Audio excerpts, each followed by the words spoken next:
साहिबजादों की अमर गाथा। 1705 का साल था। सर्द हवाओं ने पंजाब की धरती को ढक रखा था। चमकौर के किले में सिख धर्म के दशम गुरु गोविंद सिंह जी अपने कुछ साथियों के साथ दुश्मनों की लाखों की फौज से घिरे हुए थे। बाहर दुश्मन का शोर था और अंदर धर्म के लिए मर मिटने का जज्बा। पर ये कोई साधारण रात नहीं थी। ये रात इतिहास को वो कहानी देने वाली थी जो आने वाले युगों तक सुनाई जाएगी। गुरु गोविंद सिंह जी के 4 अनमोल रतन साहिबजादा अजीत सिंह, जुझार सिंह, जोरावर सिंह और फतेह सिंह दृढ़ थे कि धर्म और सत्य की रक्षा के लिए किसी भी बलिदान से पीछे नहीं हटेंगे। सबसे पहले रणभूमि में उतरे साहिबजादा अजीत सिंह। उम्र सिर्फ 18 साल, पर कद से भी बड़ा उनका साहस। उन्होंने पिता से कहा, पिताजी आज मुझे धर्म की रक्षा का सौभाग्य दे। गुरु गोविंद सिंह ने अपने बेटे को गले लगाया, माथा चूमा और कहा, जाओ बेटा, दिखा दो कि सिखों का खून हमेशा धर्म के लिए बहता है। अजीत सिंह ने रणभूमि में कदम रखा और जैसे ही उनकी तलवार गरजी, दुश्मन की फौज हिल उठी। एक के बाद एक दुश्मन उनके वार से धराशायी हो गए।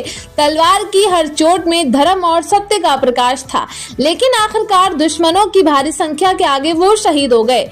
उनकी शहादत ने किले की दीवारों को धर्म की ताकत से भर दिया। अपने बड़े भाई की शहादत देखकर जुझार सिंह, जो मात्र 14 साल के थे, अपने पिता के पास पहुंचे। उन्होंने कहा, पिताजी अब मेरी बारी है।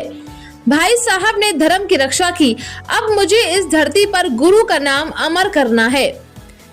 रणभूमि में जुझार सिंह की तलवार उस दिन आसमान का गुस्सा बनकर बरसी। दुश्मन उनके साहस को देखकर दंग रह गए। उनकी उम्र भले ही कम थी, पर उनका पराक्रम असीमित था। जुझार सिंह ने अपनी अंतिम सांस तक लड़ाई लड़ी और धर्म की रक्षा करते हुए वीर गति को प्राप्त हुए।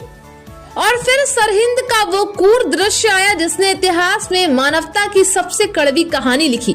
गुरु गोविंद सिंह जी के छोटे साहिबजादे साहिबजादा जोरावर सिंह और फतेह सिंह, जिन्हें मात्र 9 और 7 साल की उम्र में कैद कर लिया गया, सरहिंद के नवाब थे। उन्हें इस्लाम कबूल करने का प्रस्ताव दिया, लेकिन इन मासूमों के जवाब ने आसमान को भी कांपने पर मजबूर कर दिया।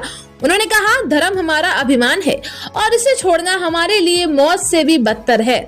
नवाब का दिल पत्थर बन चुका था। उसने आदेश दिया कि दोनों मासूमों को जिंदा दीवार में चुनवा दिया जाए और फिर दीवार खड़ी हुई। पत्थर पर पत्थर रखे गए, पर इन साहिबजादों के हौसले का एक पत्थर भी नहीं हिला।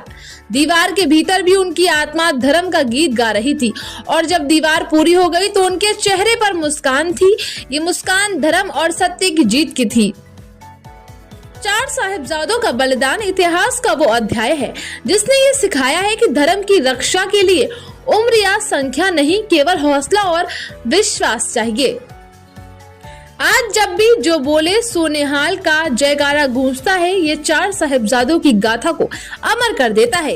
ये वीर योद्धा हमारे इतिहास के सूर्य हैं, जिनका प्रकाश हमें अंधेरे में भी राह दिखाता है। आओ हम इन अमर बलिदानियों को याद करें और प्रण करें कि सत्य और धर्म के लिए कभी पीछे नहीं हटेंगे। जो बोले सोनेहाल, सत श्री अकाल।